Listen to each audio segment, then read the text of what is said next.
Konnichiwa मिनासान, welcome back to my YouTube channel. तो आज की इस वीडियो में हम लोग बात करने जा रहे हैं मीना नो नियोंगो का ग्रामर का चैप्टर नंबर 49 के बारे में। आज के इस चैप्टर के अंदर हम एक एक्सप्रेशंस हैं जो जापानीज लैंग्वेज में 3 टाइप के एक्सप्रेशन होते हैं। उनमें से एक सोंगकेगो के बारे में आज की इस वीडियो में हम डिस्कस करने जा रहे हैं। ज़्यादा टाइम वेस्ट किए शुरू करते हैं आज की वीडियो को। चलिए तो स्टार्ट करते हैं मीना नो नियोंगो का ग्रामर का चैप्टर नंबर 49 को। तो चैप्टर नंबर 49 के अंदर हम सीखने जा रहे हैं कुछ केइगो। केइगो का मतलब क्या होता है? केइगो का मतलब होता है इन जापानीज एक्सप्रेशन। अगर हम इन इंग्लिश में बात करें या हिंदी में बात करें तो एक्सप्रेशन इसका मतलब होता है। देखो, पूरी जापानीज जो है उसके अंदर 3 एक्सप्रेशन यूज होते हैं, जिसमें हम एक तो होता है तेनेगो, फिर सोंकेगो एंड केंजोगो। तो इसमें से इन तीनों के बारे में मैं डिस्कस करूंगा नेक्स्ट स्लाइड में। अभी हम फिलहाल सीखते हैं चैप्टर नंबर 49 में जो हम सोंग के को हम सीखने जा रहे हैं, यानी कि जो एक रेस्पेक्टफुल एक्सप्रेशन है उसे हम सीख रहे हैं इस चैप्टर के अंदर।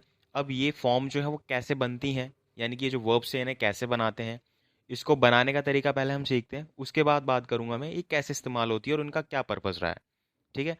तो सबसे पहले मैं आपको बता दूं, आप जैसा देख ही सकते हैं स्क्रीन पर कि आई मस को मैंने सोंके को मैं चेंज किया तो अवारे मस। ठीक है। और इसके अंदर कुछ भी देखो नया नहीं है कि कुछ नया आपको बनाना है। जो हम यहाँ पर सोंके को जो बना रहे हैं, जो वर्ब को सोंके में चेंज कर रहे हैं, वो बिल्कुल वही तरीका है जो हम पैसिव वॉइस में यूज़ करते हैं। पैसिव वॉइस जो मैंने आज से अभी कुछ चैप्टर्स पीछे आपको बताया था, पैसिव वॉइस बनाना सिखाया था, वहाँ पर भी मैंने आपको वर्ब्स को इसी तरीके से बताया था चेंज करना। तो जैसे पैसिव वॉइस में वर्ब्स कन्वर्ट होती हैं, सेम उसी तरीके से वर्ब कन्वर्ट होती है सोंके में, सोंके गो में भी। इसके अलावा कुछ स्पेशल वर्ब्स हैं जो आपकी वोकैब में दे रखी हैं। उन वर्ब्स को एज इट इज़ यूज़ करेंगे, उसको हम सोंकेगो में, मतलब जिस तरीके से ये जो बना रहे हैं हम अवारे मास और ये सारी वर्ब्स, इस तरीके में से उनको नहीं बनाएंगे क्योंकि वो फिक्स है। वो आप कुछ ये समझ सकते हैं एक्सेप्शन वर्ब है, उनको आप ऐसे ही यूज़ करेंगे। अभी हम फिलहाल देखते हैं जैसे कि आई मस का यहाँ ई का साउंड आ में चेंज हो जाएगा तो आवारे मास, किकी मस का किकारे मास, योबी मस का योबारे मास, इसोगी मस का इसोगारे मास, योमी मस का योमारे मास, खायरी मस का खायरारे मास, माची मस का मातारे मास एंड हानाशी मस का हाना सारे मास। सेकेंड ग्रुप की बात करें तो दे मस का दिरारे मास, ओकी मस का ओकिरारे मास, ओरी मस का ओरीरारे मास एंड खाके मस का खाकेरारे मास। थर्ड ग्रुप में सांग ग्रुप की बात करें तो कीमस का खुरारे मास एंड शिमस का सारे मास। तो इसमें कुछ भी नया नहीं था, ये हम ऑलरेडी पैसिव वॉइस जब हमने सीखे थे तब हमने इन वर्ब्स को चेंज करना सीखा था। और सेम वही तरीका हम यहाँ पर भी यूज़ करेंगे सोंगेगो में वर्ब्स को यूज़ करते वक्त। ठीक है। अब हम चलते हैं इस टॉपिक पे नेक्स्ट स्लाइड पे और देखते हैं कि कौन कौन से एक्सप्रेशन है जो हमें पूरी लैंग्वेज में सीखने हैं। तो चलिए चलते हैं एक बार। तो आप यहाँ पे देखेंगे टाइप्स ऑफ केगो, जिसे हम बोलते हैं एक्सप्रेशन। तो जापानीज में जो एक्सप्रेशन है बोलने के, वो 3 टाइप्स के एक्सप्रेशन है। तो इसमें सबसे पहला आता है आपका सोंकेगो, फिर आता है केंजोगो एंड तेनेगो। तो आज के चैप्टर के अंदर हम डिस्कस करेंगे सोंकेगो, जो चैप्टर नंबर 49 के अंदर है। अब इसके बाद केंजोगो जो है हम चैप्टर नंबर 50 में डिस्कस करेंगे। लेकिन तेनेगो जो एक्सप्रेशन है, ये हम जब से हमने जापानीज सीखनी स्टार्ट करी है तब से हम यूज़ कर रहे हैं। तेनेगो यानी कि पोलाइट फॉर्म, पोलाइट एक्सप्रेशन। जितने भी मास वाले हम सेंटेंस बोलते हैं, जिन भी वर्ब्स के साथ हम मास लगा के सेंटेंस बोलते हैं, वो सारे के सारे तेनेगो में है। ठीक है। इसके अलावा कुछ इसमें भी तेनेगो में भी कुछ पोलाइट होता है और एक मोर पोलाइट होता है। जैसे कि कुछ पैटर्न है, जैसे कि तेई तदाके मासेंग का जो हमने पीछे पढ़े हैं, तेमो ईद, इसका कुछ इस तरीके से ये मोर पोलाइट फॉर्म की कैटेगरी में आते हैं। ठीक है। अभी हम बात कर रहे हैं सोंकेगो में। तो जैसे कि आप देखेंगे सोंकेगो का मतलब होता है रेस्पेक्टफुल एक्सप्रेशन, एंड केंजोगो का मतलब होता है हम्बल एक्सप्रेशन। ठीक है। एंड तेनेगो का मतलब होता है पोलाइट एक्सप्रेशन। डिफरेंस इसमें से बता देता हूँ। देखो, सोंकेगो यूज़ कब की जाती है? सबसे पहले तो आपको डाउट बिल्कुल नहीं रखना, क्योंकि जब मैं आपकी जगह पे था ना, तो मैं इस वाले चैप्टर में बहुत फंसा था 49 में और 50 में। मुझे समझ में ही नहीं आया था ये सोंकेगो और केंजोगो होता क्या है। तो मैं आपको यही सजेस्ट करूंगा, पहले तो आपको बिल्कुल भी डाउट क्रिएट नहीं करना है इन तीनों के बीच में। तेने को पोलाइट एक्सप्रेशन है। अगर आप कहीं पर भी जापानीज में कभी भी फंसते हैं इन फ्यूचर कि बोलते वक्त हम कैसे ध्यान रखेंगे, तो कोई घबराने की जरूरत नहीं है। आप तेनेगो में भी बात कर सकते हैं। तेनेगो जो है वो पोलाइट एक्सप्रेशन है, वो गलत नहीं होगा। हाँ, हमेशा ध्यान रखना है कि आपको प्लेन फॉर्म में हर किसी से बात नहीं करनी है। प्लेन फॉर्म में आप उसी से बात करेंगे जिससे आप लाइक फैमिलियर हैं या आपका वो आपका फ्रेंड है, तभी आप पोलाइट फॉर्म में सॉरी प्लेन फॉर्म में बात करेंगे, अदरवाइज आप पोलाइट फॉर्म यूज़ करेंगे तो कोई इश्यू नहीं है। अब हम बात करते हैं कि आप पोलाइट फॉर्म तो जानते ही हैं, लेकिन आप सामने वाले से रिस्पेक्टफुल फॉर्म में बात कर रहे हैं। कभी भी आप किसी जापानीज़ को बात करते सुनना, वो हमेशा आपसे रेस्पेक्टफुल फॉर्म में बात करेगा या फिर केंजो हम्बल फॉर्म में बात करेगा। जैसे जैसे आप अब सीख रहे हैं, आगे और भी सीखेंगे। और जब आप किसी जापानी से बात करेंगे तो आप देखना वो आपसे किस तरीके से बात करता है। पोलाइट एक्सप्रेशन भी यूज़ करेगा, रिस्पेक्टफुल एक्सप्रेशन भी यूज़ करेगा और हम्बल एक्सप्रेशन भी यूज़ करेगा। तो अब से आपको भी यही करना है। तो देखो सोंगकेगो में क्या होता है कि हम सामने वाले पर्सन की जिसकी बात करेंगे ना, उसको हम बहुत ज़्यादा रिस्पेक्ट देते हैं। इस वाले सेंटेंस में, इस वाले पैटर्न में, इस एक्सप्रेशन में हमेशा हम सामने वाले पर्सन की बात करते हैं और सेंटेंस में ज़्यादातर सब्जेक्ट भी सामने वाला पर्सन ही होता है। ठीक है, तो उसी के लिए ये फॉर्मेट होता है रिस्पेक्टफुल एक्सप्रेशन। केंजोगो में क्या होता है, हम अपने आप को सामने वाले पर्सन के सामने डाउन रखते हैं, अपने लेवल को डाउन रखते हैं। जैसे कि मैं हो गया, मेरा परिवार हो गया, या फिर मेरा कोई लाइक मैं बोल सकता हूँ कंपनी में हमारी कोई टीम हो गई, तो उसको लीड मैं कर रहा हूँ सपोज, तो हम अपने ग्रुप को लोअर रखते हैं इसके अंदर। ठीक है, तो इसके अंदर दो टर्म्स आती है हम्बल में, सोतोनो हितो और आपका ऊचीनो हितो। तो यानी घर के लोग के लिए, ऊचीनो हितो के लिए हमेशा आप हम्बल एक्सप्रेशन शो करते हैं, यानी कि अपने आप को नीचा दिखाते हैं सामने वाले के कंपैरिजन में। ठीक है, तो इनडायरेक्टली हम उसे रिस्पेक्ट दे रहे हैं सामने वाले को। केंजोगो में ये होता है। और इसमें हमेशा क्या होता है, इसमें हम ज़्यादातर आप देखेंगे सब्जेक्ट में हम अपने आप को ही यूज़ करेंगे, इंक्लूड करेंगे। ठीक है, तेनेगो अभी तक हम सीखते आए हैं, तो इसमें मैं ज़्यादा आपको एक्सप्रेशन इसमें दूंगा नहीं, ज़्यादा एक्सप्लेनेशन दूंगा नहीं। अब चलते हैं इसके फर्स्ट पैटर्न की तरफ, तो ध्यान से देखना किस तरीके से यूज़ होगा। तो फर्स्ट है रिस्पेक्टफुल वर्ब, किस तरीके से हम यूज़ करते हैं। देखें, नानजी नी देखा के रारे मास्का, इसका आंसर कुछ इस तरीके से होगा, आई मीन मीनिंग इस तरीके से, what time will you go out. देखो मैं क्यों बोल रहा हूँ कि रिस्पेक्टफुल फॉर्म हम क्यों पढ़ रहे हैं या फिर हमें क्यों सीखनी ज़रूरी है। आप सिंपली किसी से पूछेंगे अपने सीनियर से, तो आप ये भी बोल सकते थे, नान जी नी देखा के मस्का, आप कब जाएंगे। राइट, वो गलत नहीं है, मैं ये नहीं कह रहा वो गलत है, वो पोलाइट एक्सप्रेशन हो गया, तेनी को हो गया, नान जी नी दिखा के मस्का। लेकिन अब उस बात को आप और भी ज़्यादा रिस्पेक्ट के साथ कह रहे हो सामने वाले पर्सन से, तो आप ये वाला पैटर्न यूज़ करेंगे, यानी कि सोंके को यूज़ करेंगे। तो देखा के मस्का हमने आगे वाली टेबल में देखा था ना किस तरीके से बनेगा, देखा के रारे मास। ठीक है, तो इसलिए नानजीनी देखा के रारे मास का अगर आपने इस तरीके से पूछा किसी से भी, तो आप बहुत ही ज़्यादा रिस्पेक्टफुल लाइक रिस्पेक्ट शो कर रहे हो सामने वाले पर्सन को, इसका मतलब ये होता है। ठीक है, बात वही है, दोनों सेंटेंस आप पूछ सकते हैं, लेकिन ये ज़्यादा रिस्पेक्ट को शो करता है, इसलिए ये फॉर्म हम सीख रहे हैं, यहाँ पे ये पैटर्न हम सीख रहे हैं। दूसरे की बात करें, निहोने इराशाई मस्ता का, had you gone to Japan, क्या आप कभी जापान गए थे, ये पूछा मैंने। सपोज मैं अपनी कंपनी के किसी अपने सीनियर पर्सन से, हम किसी मैनेजर से बात कर रहा हूँ कि आप कभी जापान गए हैं क्या, या कभी गए थे क्या पास्ट में। तो देखो दो ऑप्शन है मेरे पास, या तो मैं उनसे पोलाइट फॉर्म में बोलूँ या फिर मैं रिस्पेक्टफुल फॉर्म में बोलूँ। तो यहाँ पर हम रिस्पेक्टफुल फॉर्म में बोलेंगे, किस तरीके से, निहोन इराशाई मस्ता का, क्या आप कभी आप जापान गए थे क्या।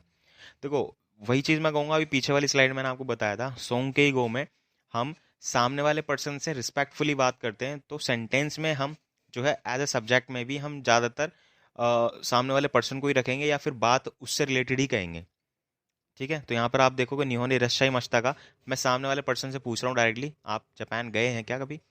तो उसी सेंस में हम यहाँ पर इस पैटर्न को यूज़ करेंगे, क्योंकि लास्ट है इराशाई मस्ता, तो उसी से ये रिलेटेड होगा। ठीक है, इसके बाद थर्ड चलते हैं हम, दोचिरा नी इकारे मास्का, यानी कि which place will you going to, आप कहाँ जाओगे। तो ये भी हम रिस्पेक्टफुल फॉर्म में यूज़ करेंगे। अच्छा एक चीज़ और है इंपॉर्टेंट इसके अंदर, आप देखेंगे दो को की जगह पे मैंने यहाँ पे दोचिरा लगाया, तो दोचिरा का जो मैं एक बताऊँ, दोचिरा एक आपका बोल सकते हैं रिस्पेक्टफुल फॉर्म है किसकी, दोको की, पोलाइट फॉर्म है दोको की। ठीक है, दो को आप नॉर्मली यूज़ कर सकते हैं फ्रेंड के साथ या अपने साथ के लेवल के साथ पर्सन के साथ यूज़ कर सकते हैं, लेकिन दोचिरा जो है वो थोड़ा रिस्पेक्टफुल, थोड़ा पोलाइटनेस को शो करता है, तो इसलिए दोको को हमने दोचिरा में यहाँ पे यूज़ किया है। ठीक है, इसके बाद नेक्स्ट चलते हैं, फोर्थ में देखें, दोनाता नी अवारे मास का, यानी कि होम डू यू मीट, आप किससे मिलते हो। तो यहाँ पर दोनाता हमने यूज़ किया है दारे की जगह पे। दारे इज़ इतना आप कह सकते हो इतना पोलाइट वर्ड नहीं है, लेकिन दारे का पोलाइट अगर हम ढूंढे तो दोनाता है, दोनाता नहीं अवारे मास का। इतना समझ में आया हम कैसे यूज़ कर रहे हैं। हमने कुछ नहीं करा, हमने सिंपली जो सबसे पहले टेबल मैंने आपको समझाई थी, उस टेबल के जो जितने भी वर्ब्स हैं उनको यूज करना मैंने बताया पैटर्न में। अगर आप इस पैटर्न को इस फॉर्म में आई मीन सोंग के गो में इस तरीके से यूज करते हो तो वो रिस्पेक्टफुल फॉर्म का सेंस शो करता है। ठीक है, अब हम चलते हैं इसका दूसरा जो पार्ट है वो है तीसरे पैटर्न का दूसरा। ठीक है, ओ वर्ब मास फॉर्म नी नारी मास। अब यहां पर दे रखा है this pattern more politer than respectful verbs. अभी हमने जो ऊपर सीखा है ना, ये वाला पैटर्न उससे भी ज्यादा पोलाइटर है, उससे भी ज्यादा मोर पोलाइटर है। अगर आप कभी किसी से ओ नी नारीमस लगा के बात करें या आपसे किसी ने ओ नी नारीमस लगा के बात की तो इट मीन्स वो आपको बहुत ही ज़्यादा पोलाइट फॉर्म में बात कर रहा है, आपसे बहुत ही ज़्यादा रिस्पेक्टफुल फॉर्म में बात कर रहा है। उदाहरण के लिए देखें, नानजीनी उदेका के नी नारीमास का, तो ध्यान रहे मास को रिमूव करके हम उसके बाद नी नारीमस वर्ड लगाते हैं। ठीक है, यहाँ पर आप दे भी सकते हैं ऊपर ओ वर्ब मास फॉर्म नी नारी मास, तो मास इसके अंदर रिमूव हो जाएगा। ठीक है, वर्ब में जो लास्ट मास होगा उसे रिमूव करके नी नारी मास ऐड करते हैं। नानजीनी ओ देखा के नी नारी मास का, यानी कि what time will you go out. समझ में आ रहा है? पीछे हमने लिखा था नानजीनी देखा के नारी मास का, अभी हम लिख रहे हैं नानजीनी ओ देखा के नी नारी मास का। तो पीछे वाले सेंटेंस से ये वाला मोर पोलाइटर है, उससे ज्यादा रिस्पेक्ट वो दे रहा है, ये वाला पैटर्न। ठीक है, इसके बाद दूसरा हम सेंटेंस देखें, शुमित सांवा क्यों ओयासुमिनी नारीमास। यानी कि मैंने बताया मिस्टर सुमित जो हैं वो will be taking the day of today, यानी कि आज वो लीव ले रहे हैं, आज वो छुट्टी पर है। समझ में आया? इसके बाद चलते हैं हम थर्ड, आरुचि सांवा कोनो शिरियो खाएगी दे ओयोमी नी नारीमाश्ता। यानी कि मिस आरती जो है read this document in meeting, जो आरती सान थी उन्होंने इस डॉक्यूमेंट को मीटिंग में पढ़ दिया है। ठीक है, तो हम किसकी बात कर रहे हैं? सामने वाले पर्सन को रिस्पेक्टफुली रिस्पेक्टफुली बात कर रहे हैं उसके लिए। इतना समझ में आ रहा है ना? इसके बाद चलते हैं, एक इंपॉर्टेंट चीज मैं आपको बता दूं, यहाँ पर हम सबके साथ ओ लगा रहे हैं। एक कंफ्यूजन पॉइंट आपके दिमाग में ये आएगा सेंस से, हम क्या हम वर्ब की तीनों फॉर्म के साथ ओ लगाएंगे या फिर इसके लिए भी कुछ फिक्स क्राइटेरिया है कि हम कहाँ कहाँ ओ लगाएंगे किस किस वर्ब के साथ? तो मैं आपको एक चीज बता देना चाहता हूँ, आप ओ वर्ब मास फॉर्म नारीमस वाला पैटर्न जो है इसके अंदर ओप आप हर किसी यानी वर्ब की तीनों फॉर्म के साथ आप इसे यूज नहीं करेंगे। फर्स्ट वर्ब की जो फर्स्ट फॉर्म है उसमें आप यूज करेंगे और वर्ब की सेकंड फॉर्म है उसमें आप इसे यूज करेंगे। लेकिन इसके अंदर एक चीज और है कि किस केस में आप इसे यूज नहीं करेंगे, वो जरा देखें नीचे, वो ये रहा, वर्ब्स विद वन मोरा। वन मोरा का मतलब होता है ऐसी वर्ब्स जिनके मास से पहले सिर्फ एक ही वर्ड हो, जैसे मीमास हो गया, ठीक है, ईमास हो गया। इस तरह की वर्ड जो हैं ये एंड ग्रुप थर्ड की जो वर्ब्स हैं can not be used in this pattern. समझ में आ रहा है मैंने क्या बताया? ओ वर्ब मास फॉर्मनी नारीमस वाला जो पैटर्न है ये पहले वाले पैटर्न से पॉलाइटर है। पहले वाले पैटर्न में ऐसी कोई टर्म्स एंड कंडीशन नहीं थी कि आप इसको वर्ब की एक फॉर्म में लगाओगे, दो फॉर्म में लगाओगे, वो आप तीनों फॉर्म में यूज कर सकते हो। लेकिन ये वाला जो पैटर्न है इसे आप वर्ब की फर्स्ट और सेकंड फॉर्म इन दोनों फॉर्म में यूज कर सकते हैं, थर्ड फॉर्म में इसे यूज नहीं करेंगे इस वाले पैटर्न को। और एक इंपॉर्टेंट चीज कि वर्ब्स विद वन मोरा, जो वन मोरा वाली वर्ब्स हैं उनको भी इस वाले पैटर्न में यूज नहीं करेंगे। नीचे बताता हूँ कैसे वन मोरा वाला कैसा होता है। जैसे कि मीमास हो गया, अब मास से पहले जो मी है ये वन मोरा वर्ब्स हो गई, ये कभी भी इस वाले पैटर्न में यूज नहीं होगी। ओ मीनी नारीमास या ओ ईनी नारीमास, ओ नेनी नारीमास, ये नहीं होगा कभी भी, ये सेंटेंस कभी नहीं बनता इस तरीके से। तो इस चीज़ को ध्यान रखना, ये थोड़ा एक्सेप्शन है। अब बात करते हैं थर्ड ग्रुप की, बेंक्योशिमास केक्कोनशिमास। ये थर्ड ग्रुप की वर्ब भी इस वाले पैटर्न में यूज नहीं होगी। ओ बेंक्यो निनारिमास, ओ केक्कोन निनारिमास, इस तरीके से यूज नहीं होता है। यहाँ तक समझ में आया? चलते हैं नेक्स्ट। थर्ड है स्पेशल रिस्पेक्टफुल वर्ड्स। देखो ध्यान से मेरी बात सुनना, सबसे पहले हमने पहला पैटर्न जो सीखा था वहां पर मैंने आपको नॉर्मली सोंके को बनानी सिखाई थी, ठीक है, और उन्हीं सोंके को यूज करना सिखाया था उसके अंदर, जैसे कि नानजीनी देखा के रारेमास का। ठीक है, अब मैंने आपको स्टार्टिंग में वीडियो की एक चीज कही थी कि ये तो वर्ड्स हैं जिसको हम सोंकेगो में बनाएंगे, लेकिन इसके अलावा कुछ वर्ब्स और हैं जो आपकी वोकैब के अंदर दे रखी हैं। उन वर्ब्स को हम कभी भी जबरदस्ती जो है सोंकेगो में बनाएंगे नहीं, क्योंकि वो ऑलरेडी बनी हुई है, वो कुछ एक्सेप्शन है। जैसे कि इकीमास, कीमास, खायरीमास, आप बुक में देखेंगे ग्रामर सॉरी जो वोकैब उसमें देखेंगे तो वहां आप देखेंगे इन तीनों वर्ड के लिए वहां पर एक वर्ड है इराशाईमास। तो आप इराशाई मस ऑलरेडी है, तो आप इकीमस को इकारे इकारे मस नहीं बनाएंगे, हुरारे मस नहीं बनाएंगे। समझ में आ रही है ना बात मैं क्या कर रहा हूँ? तो उनके लिए ऑलरेडी सोंकेगो में ऑलरेडी वर्ब वर्ड जो है अवेलेबल है, तो उसी वर्ड को हम यूज करेंगे। अब उन्हीं वर्ड्स को यूज कर रहे हैं हम स्पेशल रिस्पेक्टफुल वर्ड्स के अंदर। ठीक है, तो देखें फर्स्ट इसका एग्जाम्पल, बूचोवा गेमबानी इराशाइमास। तो यहाँ पर बी के सेंस में है, बी के सेंस में इराशाइमास हम यूज करेंगे। The manager is on the site. जो मैनेजर जो है वो फैक्ट्री एरिया में है अभी, मैंने ये बताया, उनके एग्जिस्टेंस को बताया।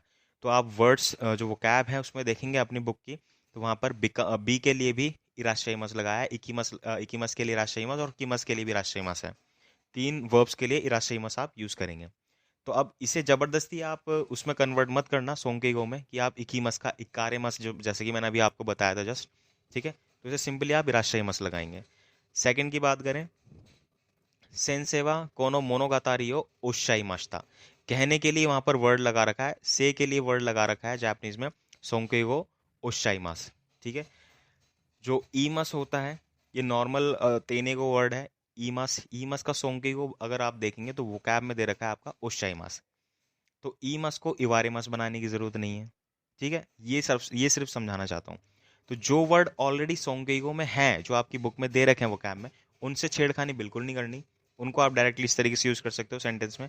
हाँ, अब आप उसके अलावा कोई और सेंटेंस बनाना चाहते हो सोंगेगो में, तो उसे बनाने के लिए आप वो पैटर्न यूज कर सकते हो, वो टेबल जो मैंने सबसे आगे दिखा रखी थी आपको, उस तरीके से उसे रारेमास में कन्वर्ट करके आप सोंगेगो में बना सकते हो। ठीक है, अब चलते हैं इसके बाद थर्ड, मारिया नो जूशो गोजोंजी देस का। So do you know the address, do you know miss Maria's address. तो आप क्या मारिया सान का जो है एड्रेस जानते हैं क्या? ठीक है, तो गोजोंजी यहाँ पे वर्ड लगा है, श्रीमस का जो आप कह सकते हैं एक तरीके से शित्तेइमस या श्रीमस का, ये सोंकेगो हो गया आपका गोजोंजी दिस। ठीक है, तो ये था रिस्पेक्टफुल वर्ड्स। आई होप कि यहाँ तक आपको कोई प्रॉब्लम नहीं आई होगी, जो भी चीज़ मैंने समझाई वो क्लियर आपको हो गई होगी यहाँ तक। इसके बाद चलते हैं हम नेक्स्ट फोर्थ, इसका जो पॉइंट है उस पे, ओ वर्ब मास फॉर्म कुदासाई। ये रिस्पेक्टफुल वे है ऑफ इंस्ट्रक्टिंग और inviting someone to do something. किसी को रिस्पेक्टफुली आप इंस्ट्रक्शन दें या किसी चीज़ के लिए इनवाइट करें, तो उस केस में आप ये पैटर्न यूज़ करेंगे। लाइक अपने किसी सीनियर से आप कभी कोई बात करें, आप किसी कंपनी में हैं और आप अपने किसी सीनियर से, जापानीज है, उस सीनियर से आप कुछ रिक्वेस्ट करना चाहते हैं, किसी चीज़ के लिए आप इंस्ट्रक्शन दे रहे हैं, तो कैसे करेंगे वो इस पैटर्न में हम सीखेंगे। तो जैसे कि सबसे पहले हो गया कोचिरानो पेन ओ स्काई कुदासाई, सुकाई कुदासाई। ठीक है, तो ध्यान रखें स्काई से आगे ओ लगाए यहाँ पे, कोचिरानो पेन ओ स्काई कुदासाई। ठीक है, तो इसका मतलब हो गया प्लीज यूज दिस पेन। यहाँ पर ये जो पेन रखा है प्लीज इसे यूज कीजिएगा, इसका मतलब ये हो गया। और ये भी रिस्पेक्टफुल फॉर्म है, तो एक तरीके से ये इंस्ट्रक्शन हो गया, हम किसी सीनियर को दे रहे हैं। इसके बाद सेकंड है शो शो ओमाची कुदासाई, यानी कि प्लीज वेट अ मोमेंट, कृपया थोड़ा सा इंतजार कर लीजिए। ज़्यादातर ये टर्म्स बोली जाती है, आप जापान में किसी होटल में जाओगे, किसी रेस्टोरेंट वगैरह में जाओगे, वहाँ पर आपको बोला जाता है। ठीक है, इसके बाद थर्ड आप देखें, कोचरानी नमाए तो जूशो ओ ओखाकी कुदासाई, यानी कि please write your name and address here. समझ में आई किस तरीके से चीज़ें यूज हो रही हैं? इसके बाद है एक्सेप्शंस वर्ब्स आर, जैसे कि इसके अंदर कुछ एक्सेप्शन वर्ब्स भी हैं जो सोंकेगो में वर्ब्स दे रखी हैं ऑलरेडी आपकी बुक के अंदर। जैसे कि मेशियागारीमस जो है खाने के लिए होता है, एंड गोरानी नारीमस देखने के लिए होता है, टू सी। सिर्फ इन दो वर्ब्स को आप इस वाले पैटर्न में यूज कर सकते हो, ओ मेशी अगारी कुदासाई या फिर गोरान कुदासाई। इन दोनों वर्ब्स को यूज कर सकते हो ओनली। इसके अलावा जो और वर्ब्स है जैसे इराशाई मास जो मैंने आपको बताया, ओशाई मास, ये आप इन इस वाले पैटर्न में बिल्कुल यूज नहीं करेंगे, इस चीज को ध्यान रखना। मैं फिर से रिपीट कर रहा हूँ, इस वाले पैटर्न के अंदर आप रिस्पेक्टफुल जो ये वाला पैटर्न है ओ वर्ब मस्ट फॉर्म खुदा है, इसके अंदर आप ओ लगा करके वर्ब की first form, second form, third form उनको यूज कर सकते हैं। लेकिन जो सोंकेगो की हमने वर्ब्स बुक्स में दे रखी हैं, आपकी और हमारी बुक्स में जो हैं वर्ब्स, उसके अंदर जितने भी पांच छह जो वर्ब्स दे रखी हैं सोंकेगो की, वो ऑलरेडी कन्वर्टेड, जो मैंने आपको बताया था कि उससे कोई छेड़खानी नहीं करनी, उसके अंदर से सिर्फ आप ये दो वर्ब्स जो है यूज कर सकते हो। इसके अलावा जो अदर वर्ब्स है वो आप यूज़ नहीं करोगे। ठीक है, सिर्फ ये आपको समझाना था।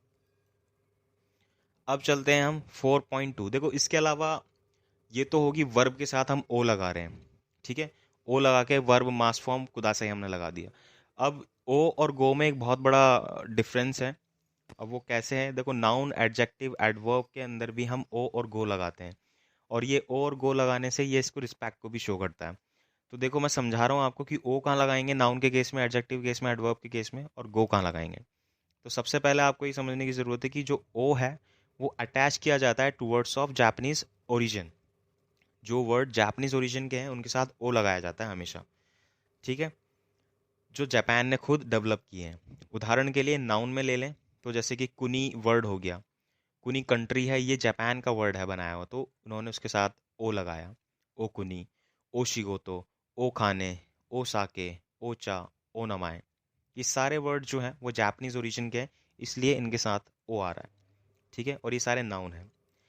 दूसरा देखें ना एडजेक्टिव में, ओ जोजू, ओ हीमा, ओ गेंगी, ये सारे के सारे क्या हैं, ना एडजेक्टिव हैं, और ये जापानीज ओरिजिन वर्ड है। अब इसके बाद थर्ड है ई एडजेक्टिव में, ओ इसोगाशी, ओ वाकाई, ये भी जापानीज ओरिजिन वर्ड है। अब आपको ये सवाल होगा कि साइंस से हमें कैसे पता चलेगा ये जापानीज वर्ड जापानीज ओरिजिन है।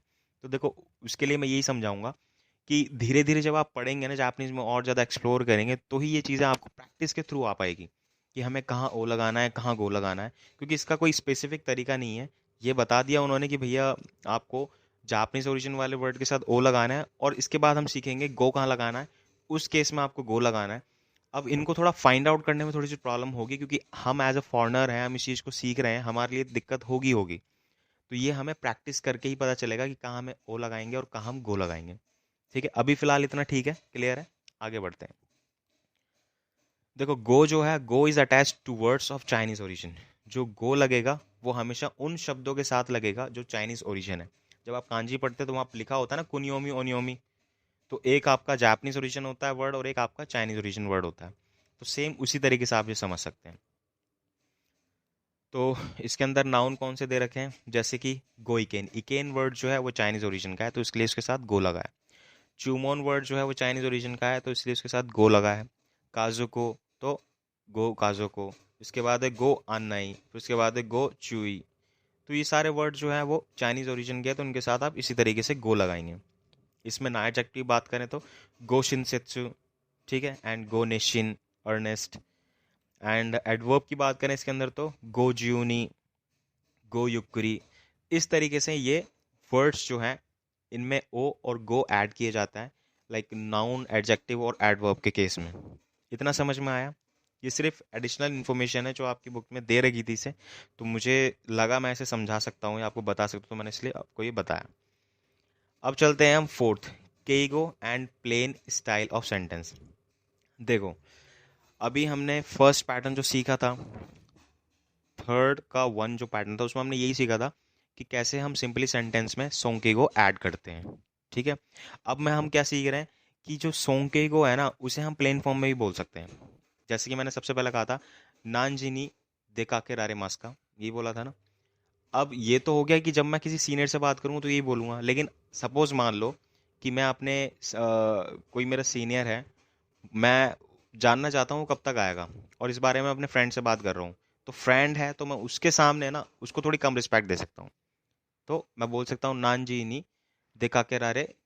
अब जैसे देखा के रारे मस्का मैंने वहाँ बोला था, तो यहाँ पर मैं इसे प्लेन फॉर्म में कैसे बोलूँगा, नान जी नी देखा के रू, कुछ इस तरीके से। ये नान जी नी, लाइक जैसे कि हम सिंपली प्लेन फॉर्म में बोला था उस तरीके से भी हम यहाँ पे बोल सकते हैं। तो सबसे पहले इसका फर्स्ट एग्जाम्पल देखें, शाचोवा नान जी नी राशारू। समझ में आएगा, what time will the president arrive, कब तक प्रेसिडेंट आएंगे। तो ये मैं कभी भी प्रेसिडेंट से नहीं पूछूंगा इस तरीके से, राशारू प्लेन फॉर्म हो गया। हालांकि है सोंगेगो में लेकिन प्लेन फॉर्म में है तो ये थोड़ा सा रूड माना जाएगा। ये वाली टर्म्स मैं हमेशा अपने फ्रेंड से डिस्कस करने में कर सकता हूँ। ठीक है, उसके सामने मैं बात कर सकता हूँ लेकिन सबके सामने नहीं। अच्छा, इसके बाद सेकंड चलें, मनीषु सेंसेवा नानियो ओकुरे नानियो ओकुरारेता।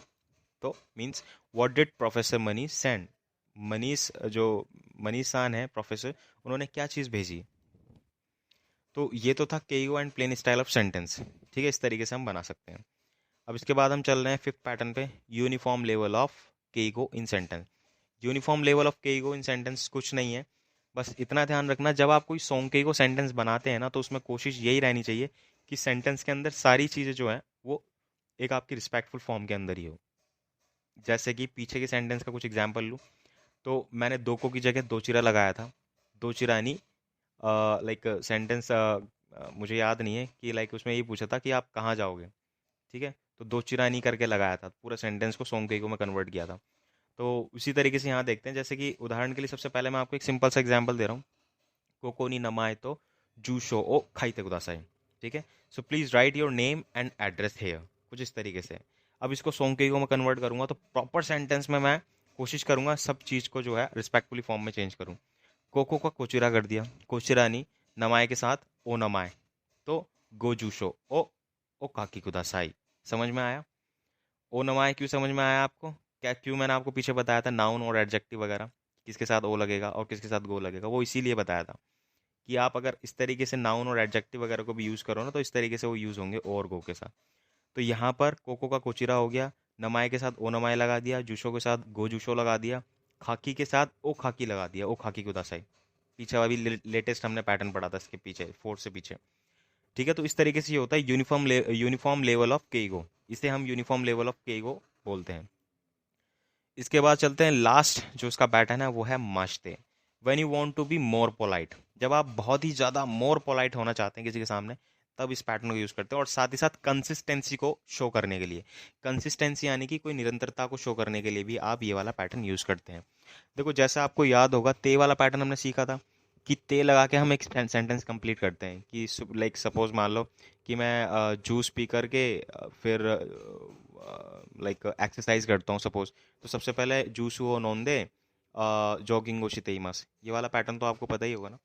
तो इसी पैटर्न को पोलाइट फॉर्म में बोलने के लिए, मोर पोलाइट फॉर्म में बोलने के लिए हम मास्टर वर्ड यूज करते हैं।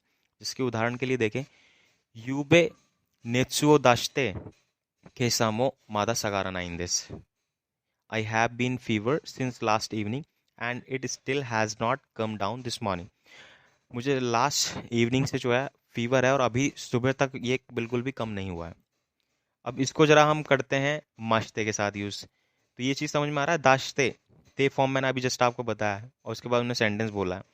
अब मैं इसी को थोड़ा सा पोलाइट फॉर्म में बोल रहा हूँ, मोर पोलाइट में, तो यूबे नित्सुओ दाशी मश्ते, यहाँ पर दाशी मश्ते आ गया, ऊपर दाश्ते था और यहाँ पर दाशी मश्ते के सामो मादा सगारा नाइन दिस। समझ में आया? ये था रिस्पेक्टफुल को शो करने के लिए। रिस्पेक्टफुल फॉर्म में इस तरीके से हम बना सकते हैं। इंस्टेड ऑफ ते आप मश्ते यूज करेंगे तो वो ज़्यादा मोर पोलाइटर हो जाएगा। इसके बाद हम बात करते हैं सेकंड केसा, गोजीनी ओकी मश्ते शिगोतोनी इकी मश्ता। समझ में आ गया?